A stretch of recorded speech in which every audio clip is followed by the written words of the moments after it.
Captain Do-hyun Kim stared at the screen in his quarters aboard the deep space station. The message had arrived 3 hours ago, and he had read it at least 20 times. It was not from Earth. It was not from Mars. It was from something far beyond anything humanity had ever encountered. The symbols on the screen shifted and moved until they formed words in perfect Korean. Greetings from the Vrin Collective. We welcome Earth to the community of stars. Please send representatives to Nexus Point. Coordinates attached. Do-hyun called his senior staff to the meeting room. Dr. Suman Park arrived first, her eyes bright with excitement. She was the station's lead scientist and had spent her entire career hoping for this moment. Lieutenant Jinho Lee came next, his hand resting on his sidearm out of habit. The security chief trusted nothing he could not see with his own eyes. Engineer Hana Choi rushed in last, still wiping grease from her hands. Is it real? Hana asked, taking her seat. The signal came from deep space, Do-hyun said. The translation program worked perfectly. Someone out there knows about us and wants to meet. Suman leaned forward. We have to go. This is first contact. This is everything we have worked for. Jinho crossed his arms. It could be a trap. We know nothing about these Vrin. We know they can translate our language, Suman said. That takes incredible technology and patience. They have been watching us. Do-hyun made his decision. We go. Prepare the ship. We leave in 6 hours. The journey to Nexus Point took 3 days. The coordinates led them to a massive structure floating in empty space between star systems. It was beautiful and strange, made of materials that seemed to glow with their own light. Dozens of ships surrounded it, each one different from the next. Captain, we are receiving a docking signal, Hana said from her station. They guided their ship into a bay that adjusted itself to fit their vessel perfectly. When the airlock opened, Do-hyun led his team into a corridor filled with breathable air. Lights turned on as they walked, leading them forward. The hall opened into a vast chamber. Hundreds of beings stood there, and not one of them was human. Do-hyun felt his heart race, but he kept his face calm. These were aliens. Real aliens. Some had fur, others had scales. Some walked on 2 legs, others on 4 or more. They came in every color imaginable. A tall figure approached them. It had blue skin and 4 arms, with large eyes that seemed kind. Welcome, it said through a small device on its chest that translated the sounds. I am Velton of the Vrin Collective. We are so pleased you survived long enough to reach the stars. Survived? Suman asked. Velton's expression changed to something that might have been concern. Forgive me. We did not mean to offend. It is just that your world is quite dangerous. We have studied your broadcasts for many years. Your planet has very strong gravity. Yes? And many creatures that hunt others? Earth has 1 standard gravity, Do-hyun said. And yes, we have predators. Is that unusual? A ripple of sound went through the chamber. The aliens were speaking to each other in dozens of languages. Velton gestured to the crowd. Most worlds that produce intelligent life are gentler than yours. My home has gravity that is 60% of yours. We have no large predators. Most species here evolved on similar worlds. Jinho looked around at the aliens with new eyes. They were all slightly built, with thin limbs and delicate movements. Even the largest ones looked fragile compared to humans. Come, Velton said. Let me show you Nexus Point. You must be tired from your journey. They walked through the station for hours. Velton explained that over 300 species belonged to the Galactic Coalition. They traded goods, shared knowledge, and kept peace across thousands of star systems. War had not touched the galaxy in 800 years. At a rest area, Velton offered them seats. The chairs were too small and too soft. Jinho's chair bent under his weight with a cracking sound. He jumped up quickly, expecting to be in trouble, but Velton only looked fascinated. Your bone density must be remarkable, Velton said. And your muscle mass. Is this normal for humans? Jinho is a soldier, Do-hyun explained. But yes, all humans are built like this. Sumin was watching the other aliens in the rest area. They moved slowly and carefully. One bumped into a table and cried out as if badly hurt. Velton. How strong are most species compared to humans? We do not know yet, Velton admitted. But I suspect humans are quite powerful. Your world shaped you to be survivors. Everything about Earth seems designed to create strong, adaptable creatures. They spent the next day meeting different species and learning about the galaxy. Each conversation revealed something new. The Mirren could not survive in temperatures below 20 degrees. The Hask needed special breathing equipment because Earth's oxygen levels would poison them. The Talon had to wear gravity suits just to walk around Nexus Point, which had gravity far less than Earth. On the second day, there was an incident. Hana was examining an engine in one of the station's maintenance areas when a power coupling exploded. She pulled 2 Vrin workers out of danger before the fire suppression system activated. She had burns on her arms, but refused medical attention until the Vrin were checked first. The Vrin doctor was amazed. You carried both of them? They each weigh 40 kilograms. And you are injured, but still standing? The burns are not that bad, Hana said with a shrug. Word spread quickly. The humans could endure pain that would incapacitate other species. They could lift weights that required machines for most aliens. They moved fast and reacted faster. On the final day, Velton brought Do-hyun to meet the council, the leaders of the Galactic Coalition. They sat in a circular chamber, 12 species represented by their wisest members. Captain Kim, the head counselor, said, "We have a proposal for your people. The galaxy has been at peace for a long time. But peace requires guardians. We have defense forces, but they are limited. Your species shows great promise. We would like to invite Earth to join the coalition as protectors." Do-hyun felt the weight of those words. Humanity had barely left their own solar system, and already they were being asked to defend the galaxy. "We are honored," Do-hyun said carefully. "But we are still learning. We have much to understand about the universe. We will teach you everything," Velton said. "But you must teach us something in return. You must teach us how to be strong. Like you." Do-hyun looked at his crew. Sumin was smiling. Jinho looked thoughtful. Hana nodded slowly. They were proud, but also worried. What would it mean for humanity to be the strong ones in a galaxy full of peaceful species? "We will need to speak with Earth," Do-hyun said. "But I believe my people will want to help." As they returned to their ship that night, Sumin stood at the window, looking out at the stars. "Everything is different now," she said quietly. "The galaxy is not what we imagined. We are not the weak ones. We are the warriors they have been waiting for." Do-hyun stood beside her. "Then we must make sure we are warriors worth waiting for." Then, Ambassador Minho Kang adjusted his collar as he stepped off the transport at Nexus Point. 6 months had passed since Captain Do-hyun's first contact, and now Earth had sent a full diplomatic team. Minho carried the hopes of 8 billion humans on his shoulders, but he tried not to show his nervousness. Beside him stood Yuna Song, a military strategist pulled from active duty to assess galactic security. She moved with the careful grace of someone trained to fight, her eyes constantly scanning for threats. Behind them came Tae-hyun Ryu, one of Earth's finest pilots, brought along to evaluate alien spacecraft technology. "Welcome back to Nexus Point," Velton said, greeting them warmly. "We have prepared quarters for your extended stay. The Council is eager to begin formal negotiations." The next weeks were filled with meetings and discussions.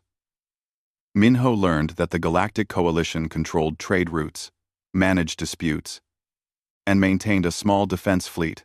But the more he learned, the more he understood one simple truth. The galaxy was soft. "They have not fought a real war in 8 centuries, Yuna said during a private meeting with Minho. "Their defense forces are basically police. They have never faced a serious threat. Suman had remained at Nexus Point as Earth's science advisor. She had spent months studying alien biology and history. One evening, she presented her findings to the human delegation. "I call it the Death World Theory," Suman explained, displaying charts and graphs. "Earth is an anomaly. Most intelligent life evolved on worlds with low gravity, stable climates, and few predators. Life had no reason to become aggressive or resilient. They developed technology to solve problems instead of developing stronger bodies. But Earth was different," Minho said, understanding dawning. "Earth tried to kill us at every step," Suman continued. "Gravity that crushes our bones if we stop exercising. Diseases that force our immune systems to fight constantly. Predators that made us develop intelligence just to survive. Weather that can kill in minutes. We evolved to be tough because anything weak died before having children." Taehyun leaned back in his chair. "So we are the products of a survival course that lasted millions of years." "Exactly," Suman said. "And now the galaxy wants what that course created." The council arranged for demonstrations to help everyone understand human capabilities. Yuna was asked to show a standard Earth military training routine. She chose a simple obstacle course. Running, climbing, jumping, carrying weights. Hundreds of aliens gathered to watch. Yuna started at an easy pace, or what she thought was easy. She ran 3 kilometers in 12 minutes. She climbed a 6-meter wall without equipment. She jumped over barriers and crawled under obstacles. She carried a 40-kilogram pack while doing all of it. When she finished, breathing hard but not exhausted, the crowd was silent. Then the whispers started. "She ran at speeds that would kill a Mirren," someone said. "The wall climb without aids is impossible for most species," another voice added. "That pack weighs as much as an adult Vrin. She carried it like nothing." A council member approached Yuna with something like fear in its eyes. "Is this truly standard training? Not special forces or elite warriors? This is basic training," Yuna said. "Every soldier in our military does this. The advanced training is much harder." That night, Minho received urgent messages from several council members. They wanted to discuss appropriate use of human forces and necessary restraints on dangerous capabilities. The galaxy was beginning to fear what they had invited to join them. The pilot competition happened the following week. It was meant as entertainment, a friendly show of skill between different species. Taehyun entered his name for fun, not realizing he was about to change everything. The course required pilots to navigate through an asteroid field, perform high-speed maneuvers, and land on a moving platform. The fastest time so far was 18 minutes, held by a pilot from the Kresh species, known for their excellent reflexes. Taehyun sat in a borrowed alien fighter that felt too small and too slow. He completed the course in 9 minutes. The judges checked the sensors 3 times. Certain there was an error. There was no error. Taehyun had simply flown faster, turned harder, and pulled maneuvers that should have killed any living being. He walked away from the fighter smiling while other pilots looked sick from just watching his flight data. "How did you survive those turns?" a Kresh pilot asked, genuine confusion in its voice. "The G-forces should have made you pass out." "I felt them," Taehyun said with a shrug. "But I have trained in worse. Earth fighter pilots experience up to 9 Gs in combat situations. The number meant nothing to most aliens. 9 Gs would kill them instantly. Humans flew through it and kept fighting, but not everyone was impressed.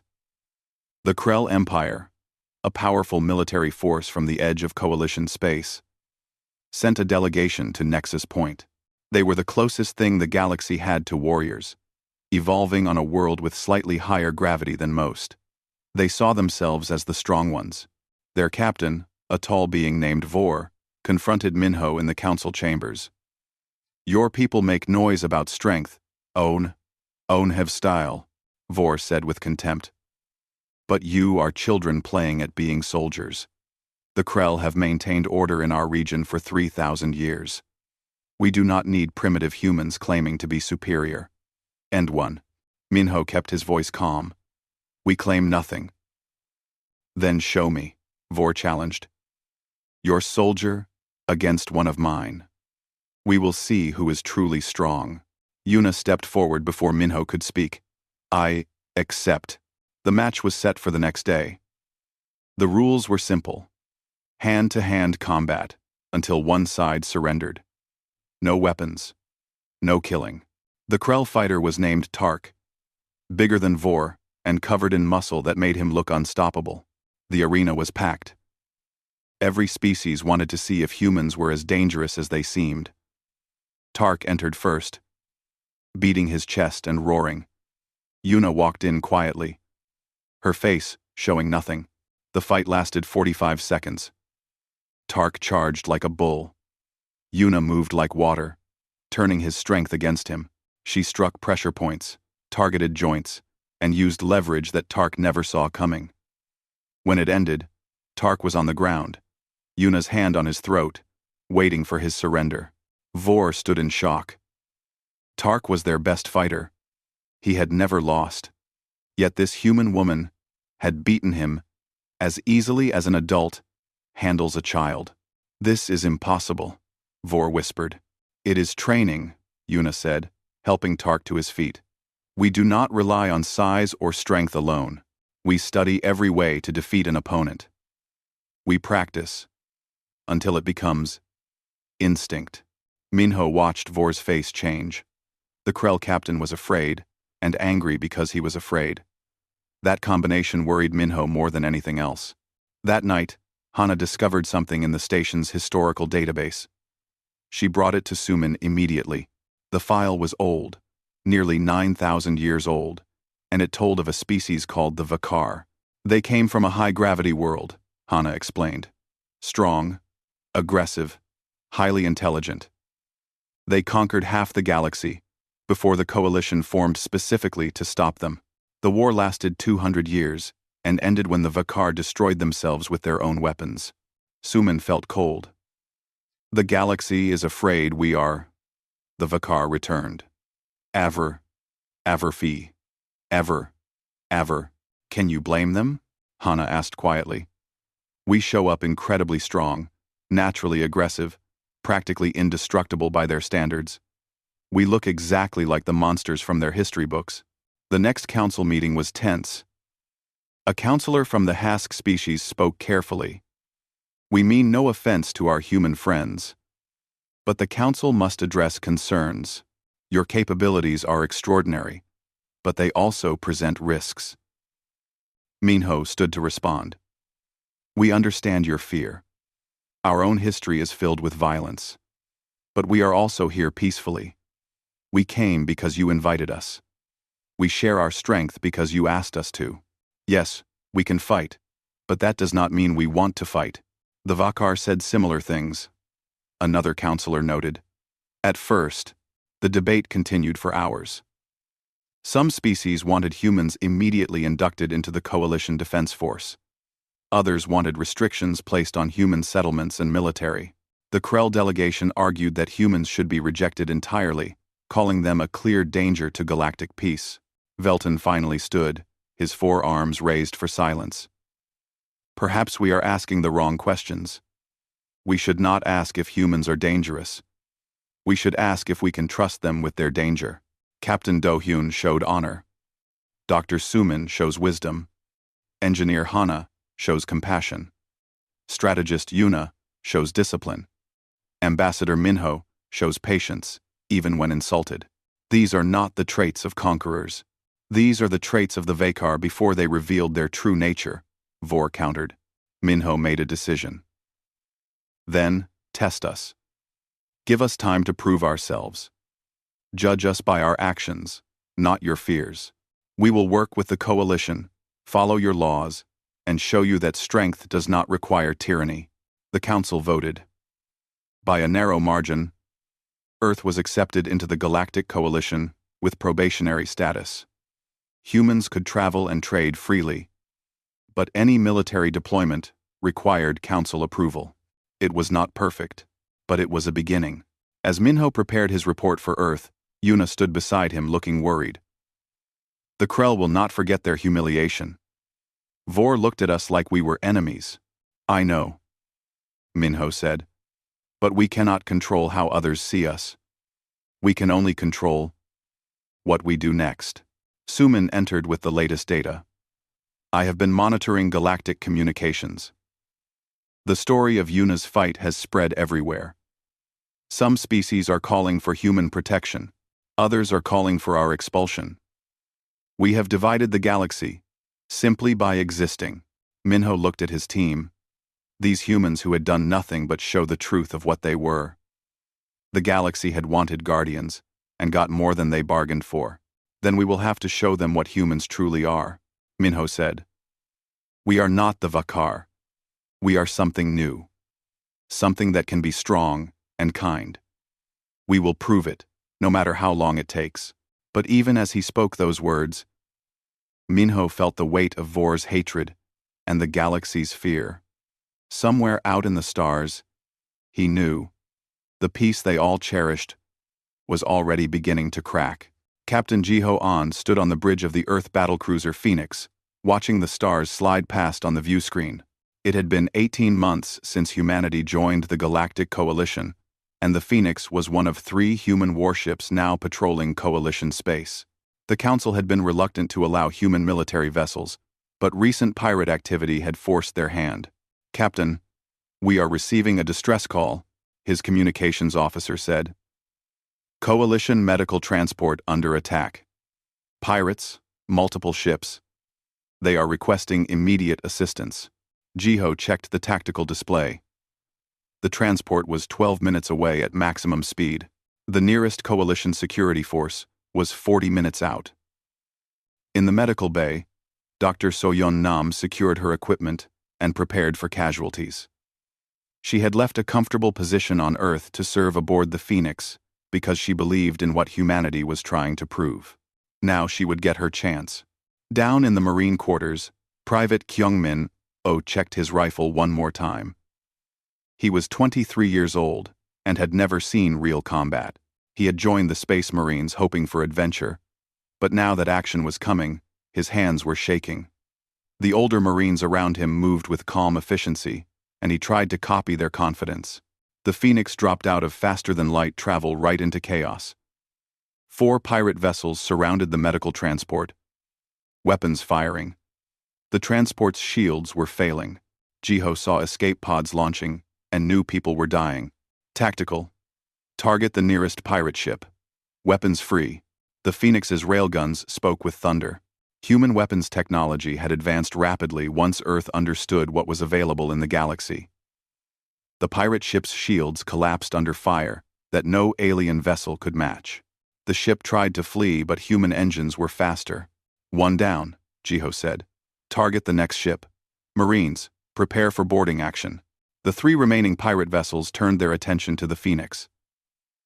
Their weapons hit like fists, but human shields held strong. The Phoenix was built to withstand punishment that would tear apart any Coalition warship. Earth's engineers had designed it to survive in the worst possible conditions, just like humanity itself. Captain, the pirates are trying to board the transport, his tactical officer reported. If they take hostages, this becomes much more complicated. Jiho made a decision that would have been unthinkable to any Coalition commander. Launch Marine assault teams. We board them first. Kyungmin found himself strapped into a boarding pod with 11 other Marines. Their sergeant, a tough woman named Rena, looked at each of them. Remember your training. Fast and hard. These pirates prey on the weak because the galaxy has forgotten how to fight. Show them what a mistake that was. The pod launched like a bullet, crossing space in seconds before slamming into the pirate flagship's hull. Cutting torches burned through the metal. Kyungmin felt his heart pounding as the hatch blew open. The pirates were a mix of species, outlaws from a dozen worlds. They had expected Coalition security forces, who would negotiate and try to minimize violence. They got human Marines instead. The humans moved through the ship like a hunting pack. Kyungmin was terrified, but his training took over. His reflexes were faster than any pirate. His aim was perfect. When a massive alien twice his size charged with a blade, Kyungmin's combat instincts made him move without thinking. He sidestepped, struck pressure points, and put the pirate down without killing him. The fight moved through the ship. Pirates who had terrorized Coalition space for years found themselves facing opponents they could not intimidate or outfight. Human Marines worked together with perfect coordination, communicating with hand signals and covering each other's movements. On the Phoenix's bridge, Jiho watched the tactical display with satisfaction. The pirates on the other two ships are retreating. Should we pursue? His tactical officer asked. Negative. Let them run. Let them spread the word. Jiho opened a channel to the Marine teams. Sergeant Rena. Status report. Flagship is secure, Captain. Rena's voice came back. 0 friendly casualties. Multiple pirate prisoners. Kyungmin did good for his first action. In the pirate ship's cargo hold, Kyungmin stood guard over prisoners while other Marines searched for hostages. One prisoner, a thin alien with green skin, stared at him with something like wonder. You are human, the alien said in broken Coalition common language. Yes, Kyungmin replied, keeping his weapon ready. The stories are true then. Earth warriors cannot be beaten. Kyungmin thought about how scared he had been 5 minutes ago. We can be beaten. We just trained very hard not to be.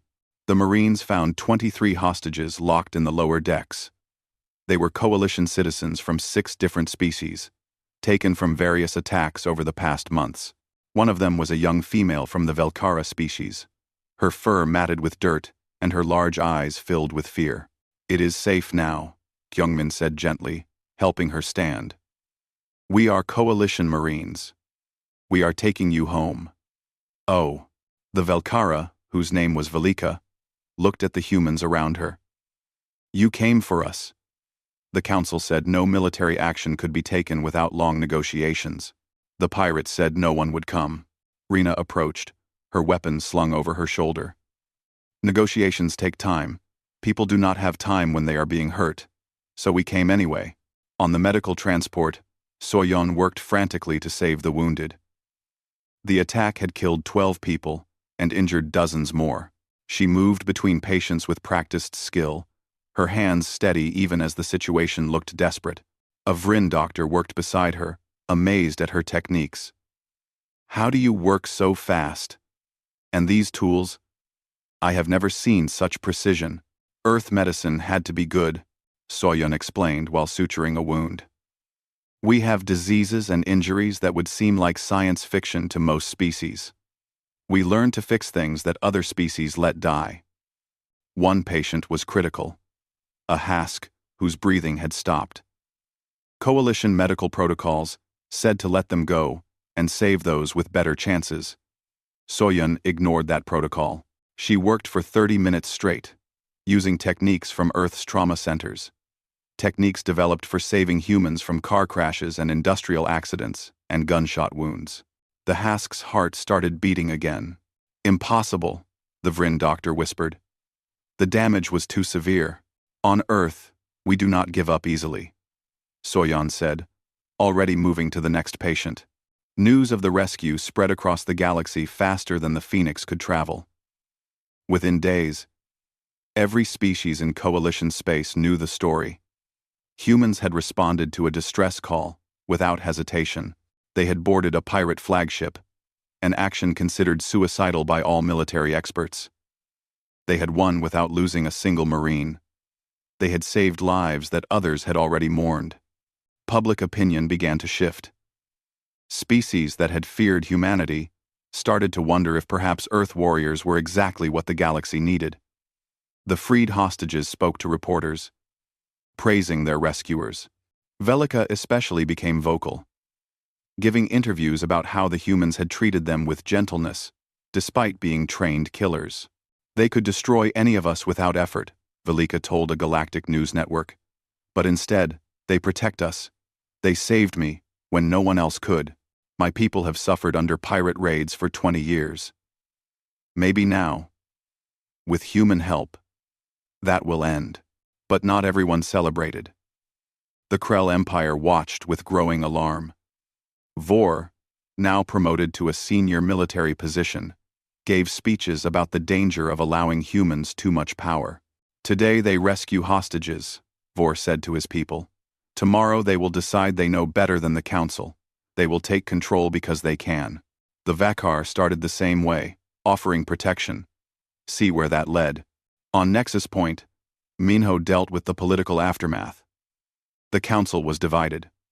Some praised the quick action that saved lives. Others condemned humans for deploying military force without proper authorization. You violated about 30 different protocols, a council member said during a closed session, and saved 46 lives, Minho replied. If following protocol means letting people die, then I am happy. My people broke your rules. Velton, who had remained a supporter of humanity, mediated the discussion. Perhaps this shows that our protocols need updating. The galaxy has been at peace so long that we forgot how to deal with real threats. The pirates knew we would not act quickly. They counted on it. So we let humans write our security policies now? Another counselor asked. No, Minho said firmly. But perhaps we can learn from each other. You have wisdom from centuries of peace. We have experience from a world that taught us to act decisively. Together, we might find a balance. The debate raged for weeks. In the end, the council passed new regulations, allowing for rapid military response to active threats, but only when coalition forces were unable to respond in time. Human ships were given special status as emergency responders. It was a compromise. And like all compromises, it satisfied no one completely. But it was progress. Jiho received orders to patrol the trade routes where pirates were most active. The Phoenix became a symbol, its presence enough to make pirates avoid entire sectors.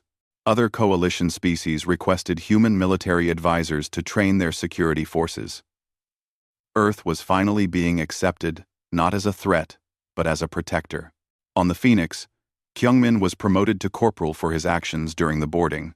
He still felt like the same scared kid who had barely known which end of a rifle to point, but Rena told him that feeling meant he was thinking clearly. Good Marines are always a little scared, she said. It keeps you sharp. It is the ones who think they are invincible that get killed. Soyeon continued her work, saving lives and teaching coalition doctors new techniques. She found herself becoming a bridge between human and alien medicine, learning as much as she taught. Velika chose to remain with the Phoenix rather than return home. She worked as a liaison, helping the crew understand the cultures they protected. She had seen humans at their most dangerous and their most compassionate, and she believed the galaxy was lucky to have them. But in the shadows, on Krell worlds, and in pirate havens, a different story was being told. Humans were monsters, barely controlled killers who would eventually turn on everyone. The Vakar had returned, just wearing friendlier faces. Vor listened to those stories and believed them with all his heart. He began gathering allies, other species who feared human power. He made plans and collected resources. The galaxy thought the crisis was over, that humans had proven themselves. Vor knew the real test was still coming. And when it came, he intended to be ready. Admiral Sang-Hoon Jun looked at the tactical map of coalition space with growing concern. The Krell Empire had been quiet for 6 months. Too quiet. Then, 3 days ago, everything changed. Krell warships attacked human colonies on the Outer Rim. They hit coalition supply stations. They destroyed trade vessels. War had come to the galaxy. Casualty reports are still coming in, his chief of staff said quietly.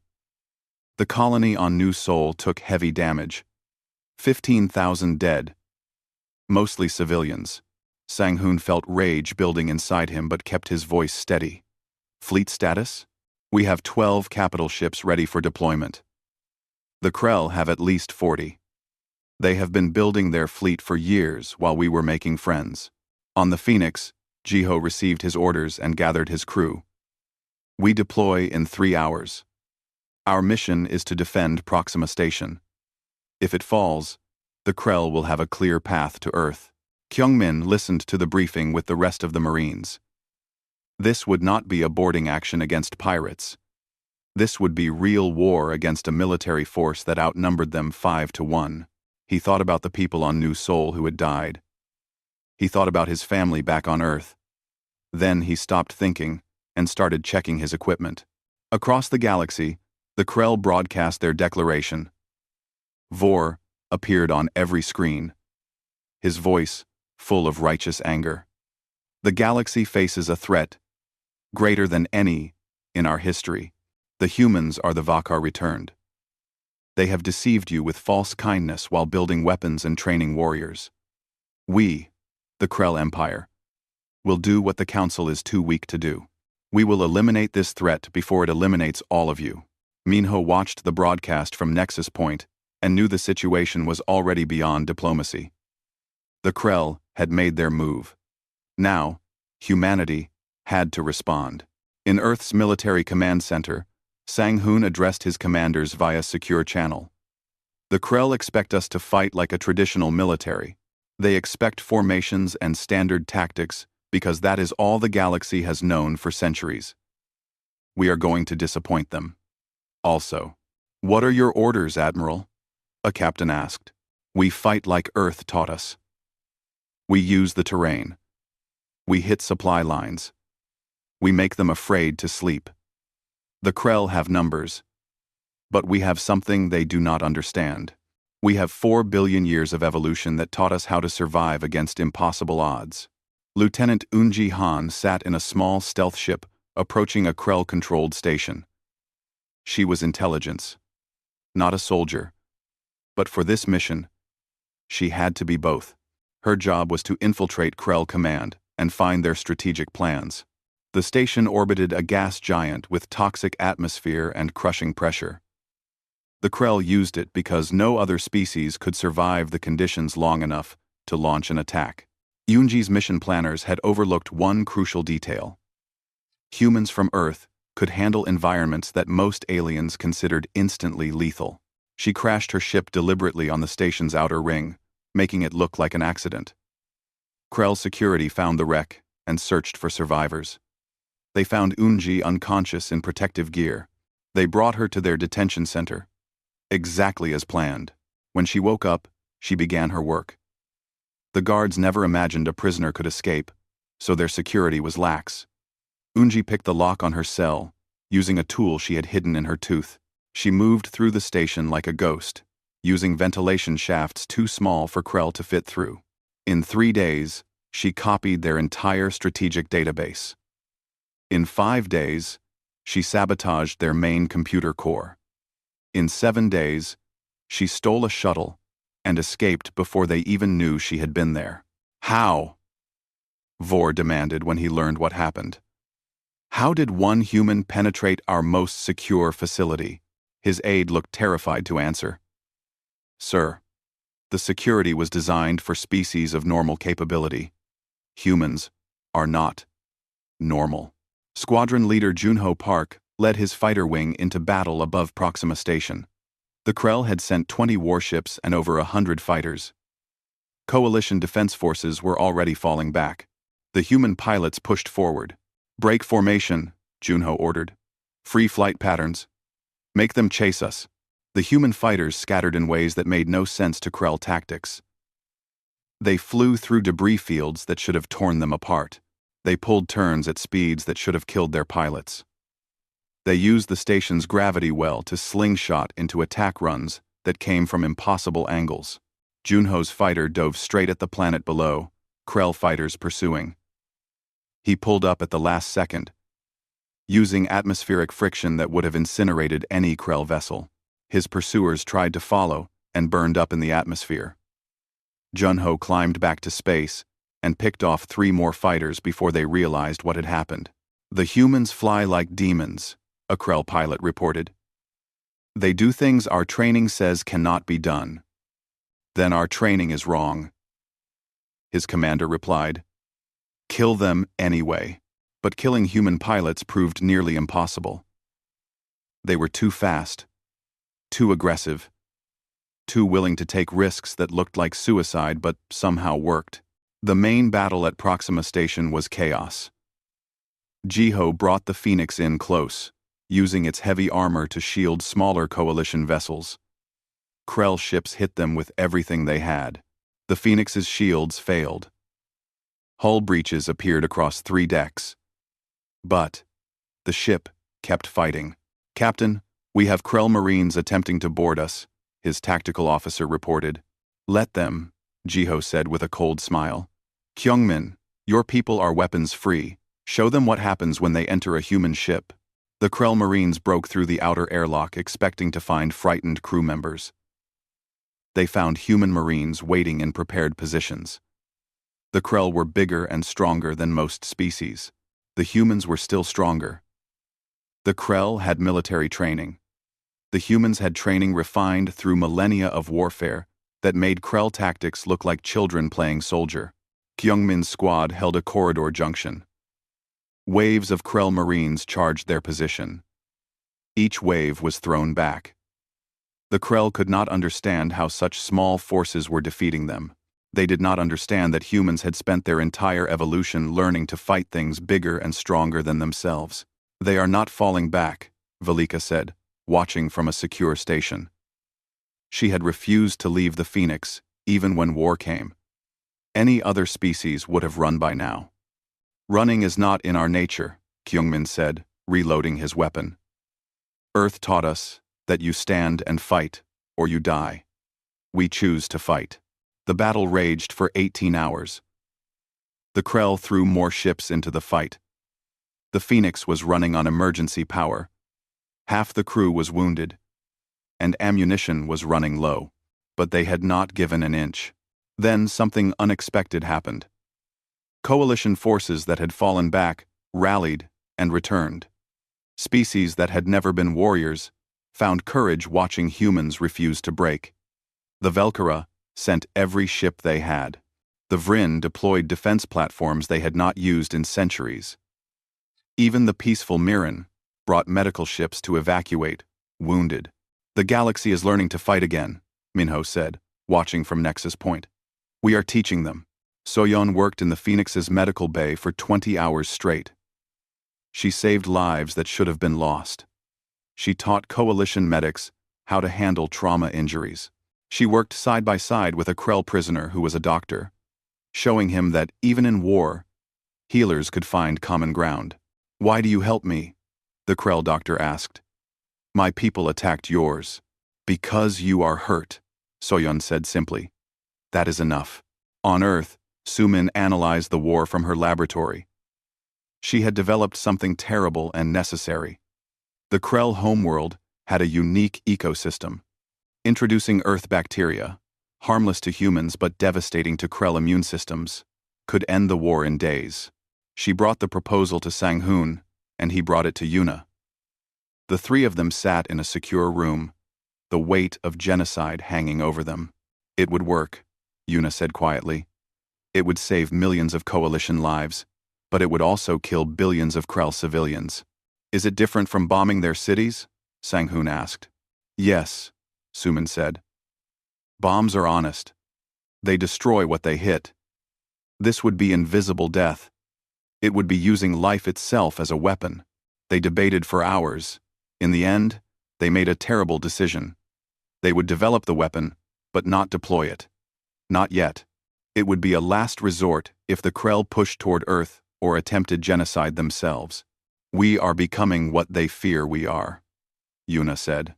"No," Minho said, having joined the discussion. "The Vakar would have used it immediately. We are choosing restraint even when it costs us. That is the difference." The war continued for 8 months. Human forces pioneered tactics the galaxy had never seen. They went behind enemy lines. They disrupted supply chains. They turned Krell space into a nightmare, where every shadow might hide a human strike team. The turning point came at the Krell fortress world of Krell Prime. It was considered impregnable, protected by shields and defense systems that had never been breached. Sang-hoon sent in special forces teams through conditions no other species could survive. They infiltrated during a radiation storm that would have killed any Krell. They climbed cliffs, that required strength most aliens did not possess. They sabotaged the shield generators and opened a hole for the fleet to attack. Vor watched his fortress world fall and finally understood. Humans were not just strong, or fast, or tough.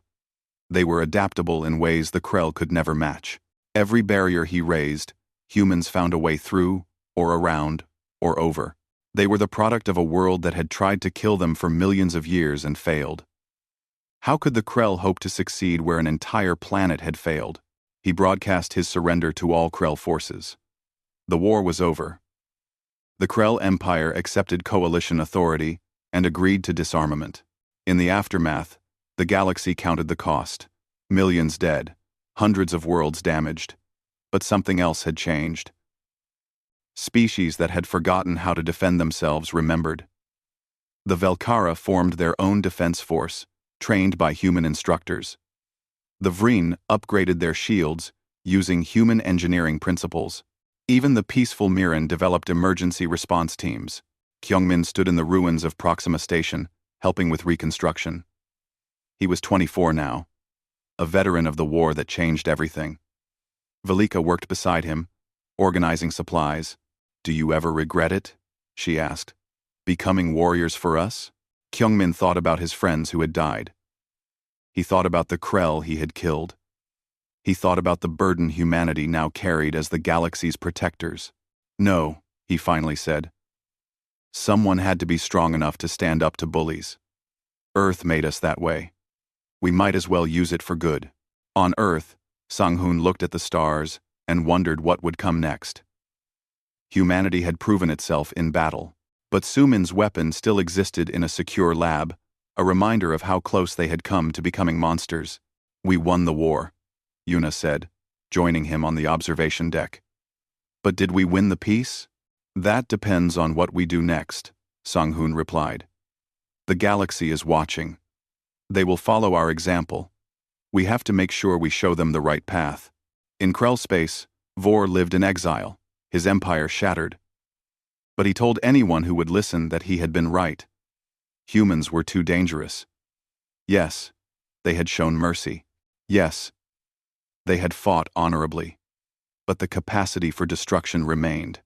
And one day, he warned, that capacity would be used for evil. Minho heard these warnings and did not dismiss them. Vor was wrong about humanity's intentions, but right about their power. The responsibility of that power would haunt humanity forever. "We are the guardians now," Minho said in his final report to Earth. "The galaxy needed us to be strong. We were. They needed us to be merciful. We were. Now they need us to be wise. That will be the hardest test of all." 5 years had passed since the Krell War ended. Admiral Do-hyun Kim, promoted after his historic first contact, stood on the bridge of Earth's flagship Horizon and watched the newly rebuilt Proxima Station gleaming in the distance. The galaxy had changed so much since that first meeting with the Vryn. Humanity now trained security forces for over 100 species. Human engineers helped upgrade coalition defenses. Human doctors taught medicine across dozens of worlds. The galaxy had not just accepted Earth as protectors, but as partners. "Admiral, the Council Summit is ready for your arrival," his communications officer said. Do-hyun straightened his uniform. Today was important. Earth was being considered for a permanent seat on the Coalition Council.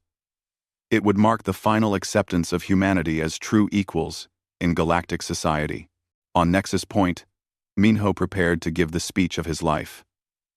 He was now the Coalition Chancellor. Elected by representatives from 300 worlds, it still amazed him that a human held such power just years after first contact. Sumin sat in the audience, now the director of the Institute for Comparative Evolution. Her research had helped dozens of species understand their own histories better. She had proven that Earth was unique, but not alone in producing resilient life. Other worlds had their own challenges. Earth's challenges had just been particularly intense. Yuna commanded the Coalition Defense Initiative, overseeing training programs that were transforming how the galaxy thought about security. She had learned to balance human aggression with alien wisdom, creating something better than either alone. The summit was interrupted by alarms. Red emergency lights flooded the chamber. A coalition officer ran to the stage where Minho stood. "Chancellor, we have a situation. Multiple hostile contacts appearing throughout coalition space. Unknown origin. They are attacking everything." The celebration became a crisis in seconds. Do-hyun rushed back to his ship and reviewed the data streaming in. Ships unlike anything in the coalition database were destroying stations and colonies. Their weapons were centuries ahead of current technology. Their tactics were perfect. They seemed to know exactly where to strike for maximum damage. "Get me Admiral Sang-hoon and Captain Jiho," Do-hyun ordered. "And find out what we are facing." Sumin pulled up historical records and felt her blood go cold. "I found something. 9,000 years ago, the Vakar built defense systems before they destroyed themselves. Automated weapons designed to detect and eliminate aggressive species. The systems were supposed to be dormant, but something has awakened them." Jiho looked at the tactical display showing hostile forces. "So, we are being attacked by ancient robots programmed to kill warrior species. They are targeting us specifically," Yuna said, studying the attack patterns. "The Krell were aggressive, but the systems did not activate for them. We must have crossed some threshold the Vakar set. We are too strong, too aggressive, too similar to what the Vakar were." The irony was crushing. Humanity had spent years proving they were not monsters like the Vakar. Now they were being destroyed by weapons the Vakar created to prevent future species like themselves. The automated fleets were overwhelming. For every ship destroyed, 3 more appeared. They had no fear, no hesitation, perfect coordination. They were everything a military force should be, fighting an enemy they were specifically designed to eliminate. Earth's colonies burned. Proxima Station fell after a desperate defense. Human and coalition forces were being pushed back on every front. Species that humanity had protected for 5 years now died alongside their protectors. Kyungmin, now a captain, led his Marines in the defense of New Seoul. The colony was evacuated, but someone had to hold the line to buy time for civilian transports to escape. His unit was outnumbered 100 to 1. "We are going to die here," one of his Marines said quietly. "Probably," Kyungmin agreed. "But we are going to die, saving 17,000 people. Earth would be proud of that." They held the line. Every Marine knew they were not going home. They fought anyway, because that is what humans did. The transports escaped. Not a single Marine survived to see it. Velika, now commanding a Velkara defense squadron, witnessed Kyungmin's last stand through long-range sensors. She broadcast the footage across coalition space. "This is what humans are," she said through tears. "They die for us. They have always died for us. And we will honor that by fighting alongside them." Something remarkable happened. Species that had never been warriors found courage. The Vryn, peaceful traders, armed their ships and joined the fight. The Mirren, who had not raised weapons in 1,000 years, formed defense militias. The Velkara fought with a fury that shocked even themselves. "The galaxy is learning what Earth taught us," Yuna said. "That sometimes peace requires the willingness to fight for it." But courage was not enough. The automated fleets adapted to every tactic. They learned from every battle. Sang-hoon realized they were fighting an enemy that could not be defeated through conventional warfare. "We need to find the source," Sang-hoon told his commanders. "These fleets are being controlled from somewhere. We find it, we stop this." Unji volunteered for another impossible mission. She led a stealth team to track the control signals back to their origin. It took 3 weeks of following faint transmissions across dead space. Finally, they found it. A massive station hidden in a nebula, protected by shields that made Krell defenses look like toys. Inside would be the central AI, controlling all automated fleets. Destroying it would stop the attacks. Getting inside seemed impossible. "Nothing is impossible for humans," Unji said. "Earth proved that every day for 4 billion years.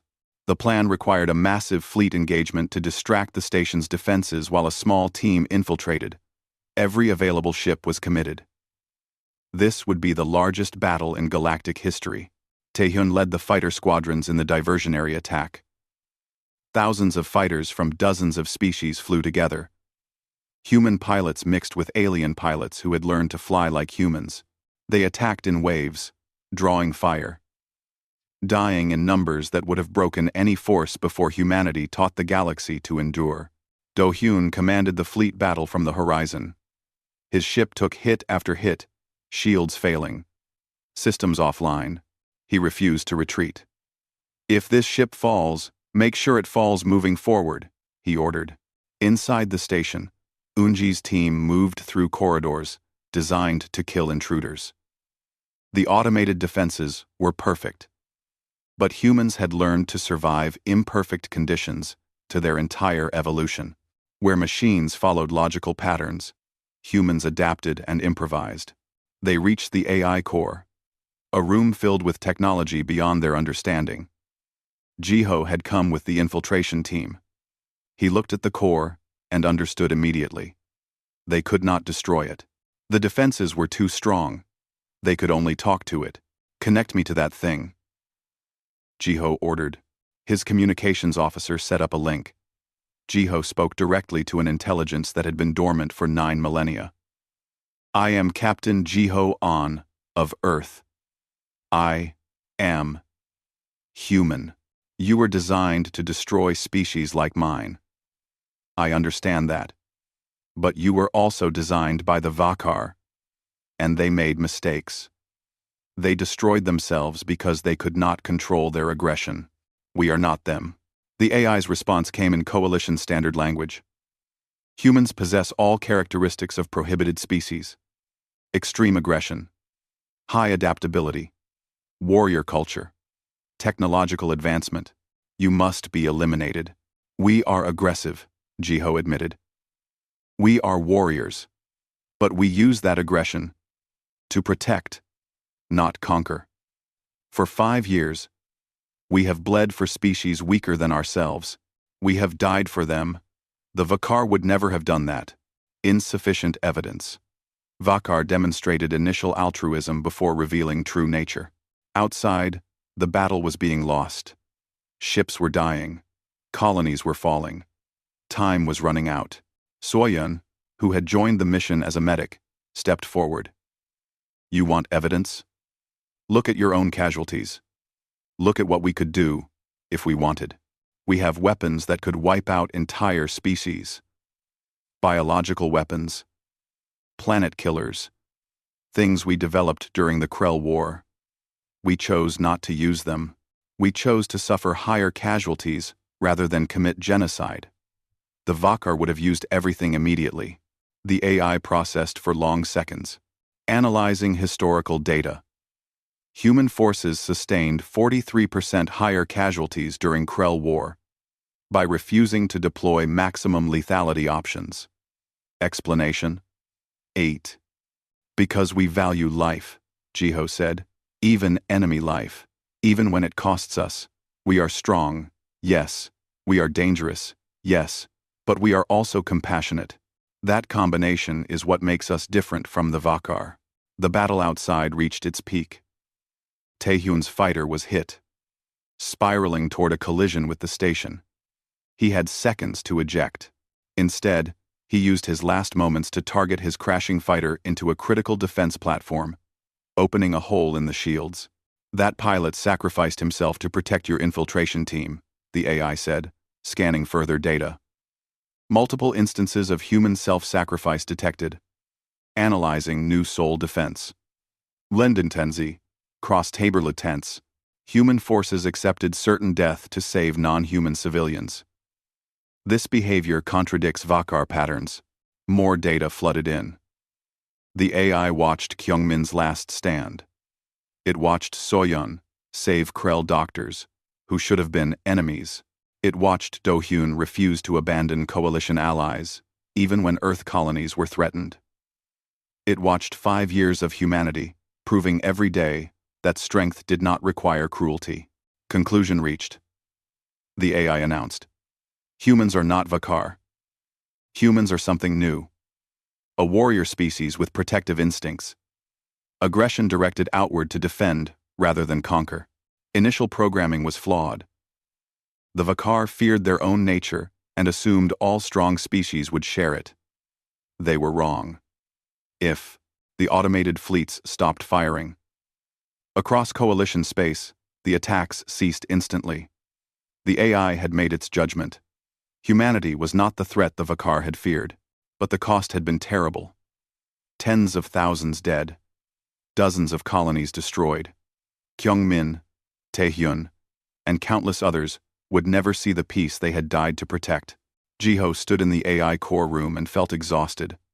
What happens now? This system will remain dormant unless true threat emerges. Humans have proven worthy of survival. The Vakar's fear should not determine the galaxy's future. The war was over. But the mourning had just begun. Funerals were held on 100 worlds. Humans and aliens grieved together for the fallen. Memorials were built to honor those who had sacrificed everything.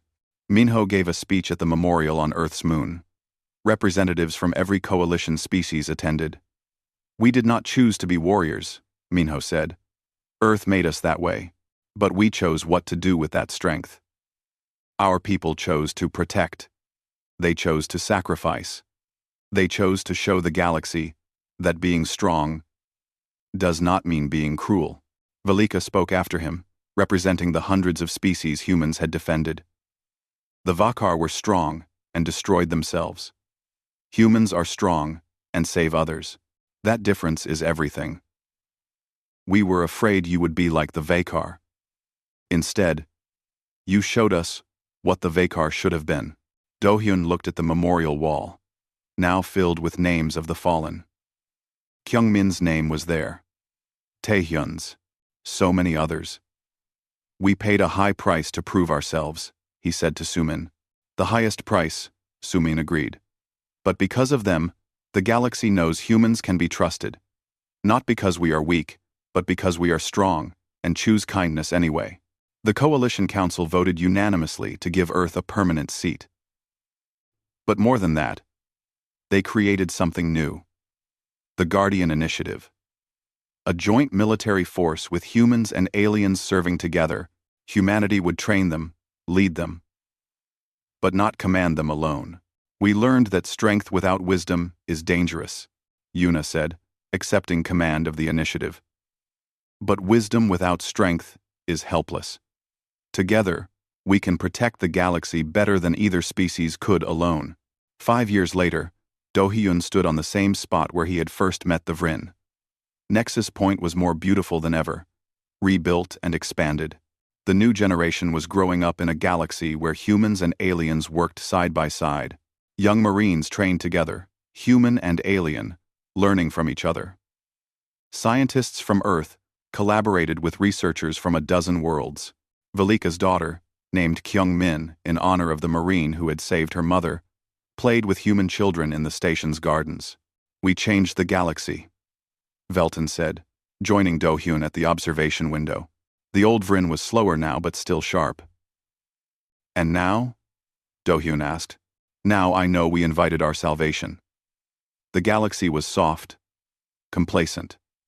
We had forgotten that peace is not the absence of conflict, but the willingness to fight for what matters. You reminded us. That, more than that, you showed us that warriors can be heroes. Do-hyun watched the children play and thought about all those who had died to make this moment possible. Earth made us strong, he said quietly. But the galaxy made us better. We needed each other. The Vakar were strong alone and fell, Velton said. Humans are strong together and rise. That is the lesson that will guide the galaxy for the next 10,000 years. Somewhere in deep space, the ancient AI station continued its watch. It monitored the galaxy, ready to defend against true threats. But now, it had new parameters. Strength was not the enemy. Strength without compassion was the enemy. And humanity had proven that the two could exist together. The galaxy had found its guardians at last. Not perfect beings without flaws, but strong beings who tried every day to be better than their strength alone would allow. Earth's mightiest species had been born in fire and pressure, shaped by a world that tried to kill them for millions of years. And because they survived that crucible, because they learned to endure and adapt and protect each other, they were ready when the galaxy needed them most. They were ready to be not just warriors, but heroes. Not just strong, but wise. Not just survivors, but guardians of all who could not guard themselves. The galaxy's mightiest species was born on Earth, but it grew up among the stars, learning that true strength means knowing when to fight and when to show mercy. And in that balance, humanity finally found its place in the cosmos.